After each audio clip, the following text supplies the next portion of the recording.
¿qué tal? Bienvenido a este altar familiar de Casa Cristiana Internacional, a esta conversación bíblica. Hoy quiero leer juntamente contigo lo que dice el Evangelio según San Lucas, capítulo 3, versículos 21 y 22.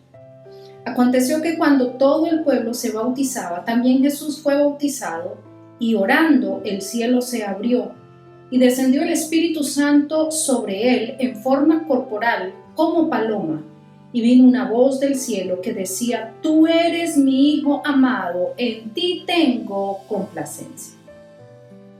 En la Escritura hay una simbología bastante especial. De hecho, la Escritura nos compara con ovejas. Dice que somos ovejas de su prado, dice que mis ovejas oyen mi voz y me siguen. Somos comparados con las ovejas porque la naturaleza nuestra es similar a la de estos animalitos.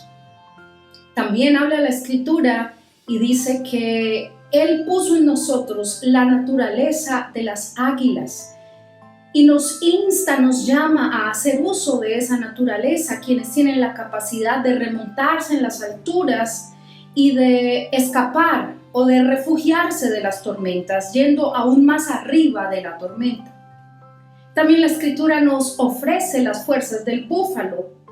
Y también la Escritura, por ejemplo, en Proverbios, nos invita a observar las hormigas y a trabajar como lo hacen ellas.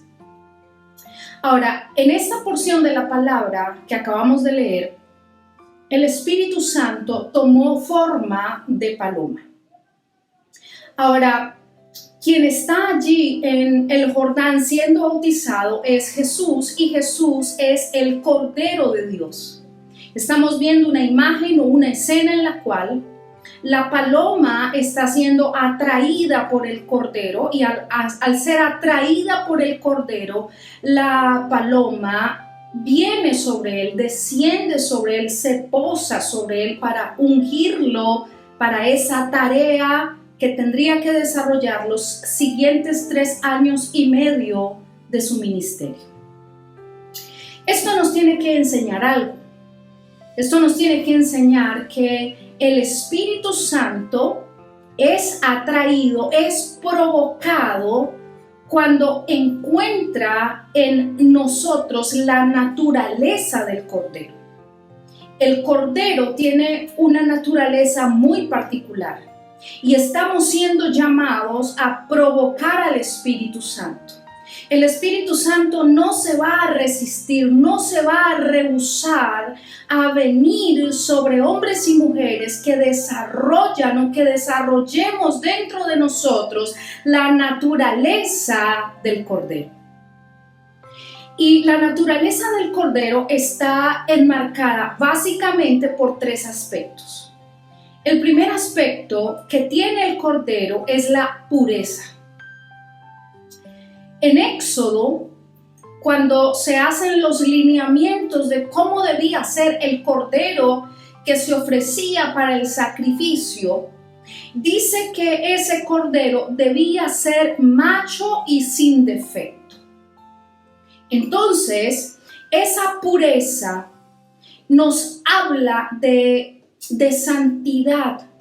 Esa pureza nos debe hacer entender que el pecado hace defectuosa nuestra vida, porque el pecado nos lleva al error, nos lleva a cometer errores, a tomar decisiones equivocadas, y la consecuencia de esas decisiones son el fracaso.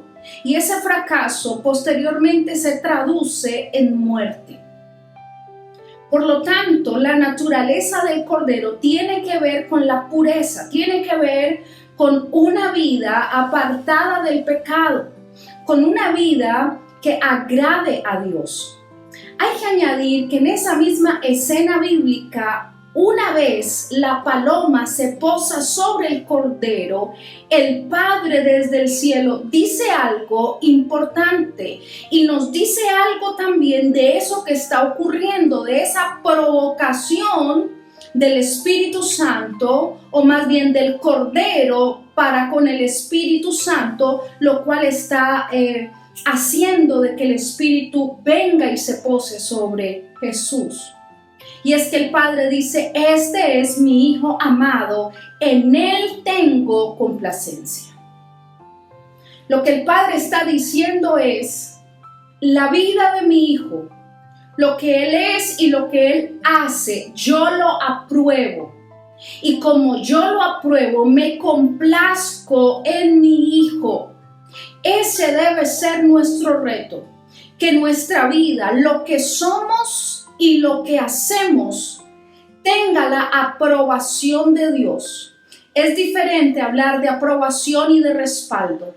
Dios nos puede respaldar porque somos sus hijos, aunque no apruebe el estilo de vida que tenemos o no apruebe aquello que somos o en lo que nos podamos convertir.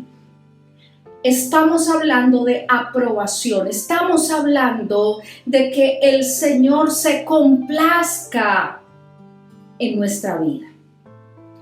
La primera característica de la naturaleza del Cordero es la pureza. La segunda característica del Cordero es la mansedumbre. Recuerda que Jesús dijo: aprended de mí que soy manso y humilde de corazón. La mansedumbre está en Él. La mansedumbre hace parte de Él. La mansedumbre no se consigue en ninguna otra fuente que no sea Jesús. La mansedumbre, por lo tanto, es ajena a la naturaleza humana. Si alguno de nosotros quiere desarrollar mansedumbre, indiscutiblemente debe buscar a Jesús y acercarse a Él, porque ella solo está en Él. Otra cosa importante es que Jesús dijo que debemos ser mansos y humildes de corazón como Él lo es. La mansedumbre y la humildad están ligadas la una a la otra. Son hermanas. Si desarrollamos una cosa, también vamos a adquirir la otra. No se puede decir que hay alguien manso y altivo, porque son absolutamente contrarias. La mansedumbre nos llevará también a la humildad. ¿En qué demostró Jesús su mansedumbre? Jesús tenía todo el poder para impedir que aquellos hombres lo tomaran y lo arrestaran. Tenía todo el poder para impedir que aquellos romanos lo clavaran, lo crucificaran en esa cruz.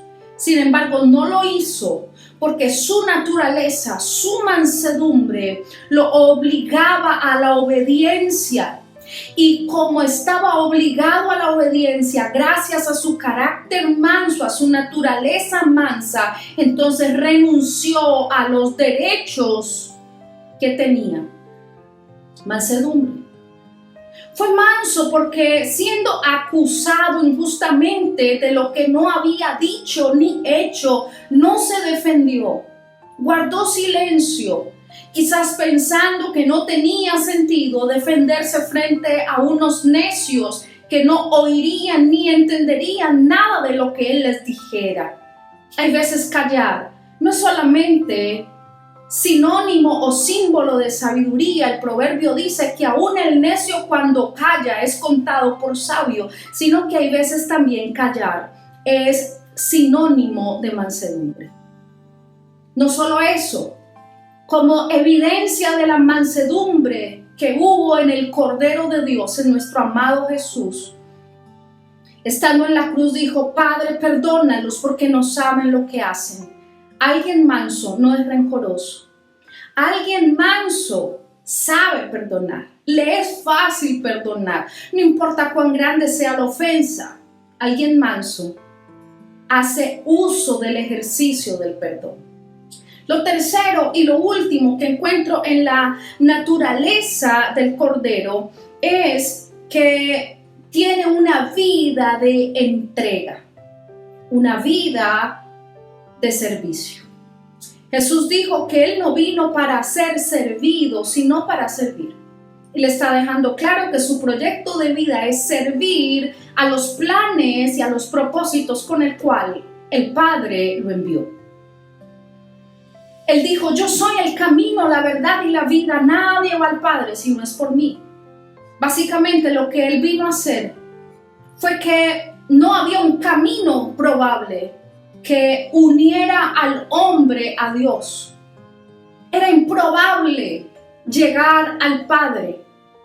Y entonces Jesús se ofrece y viene y se entrega para convertirse en el camino que haga posible esa conexión. Yo soy el camino, la verdad y la vida. Una vida de entrega. 3 cosas que hay en el Cordero, en su naturaleza, que provocan al Espíritu Santo. El Espíritu Santo será provocado sobre todo aquel que tenga una vida pura en la cual el Padre se pueda complacer y pueda aprobar. El Espíritu Santo será provocado sobre todo aquel que desarrolla una naturaleza mansa y humilde, capaz de perdonar, capaz de renunciar a sus derechos, porque primero está la obediencia. Pero también el Espíritu Santo será provocado por alguien que entiende que debe vivir una vida de servicio y de entrega. Oremos y pidamos que podamos ser aquellos que somos capaces de provocar al Espíritu de Dios. Gracias, Señor, por tu palabra, porque es enriquecedora en gran manera. Ayúdanos a ser provocadores de tu Espíritu, porque lo necesitamos.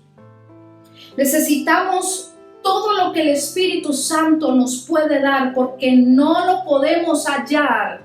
Lo que Él da no se puede hallar, no se puede adquirir en ninguna otra parte, en ningún otro lugar, en ninguna otra persona.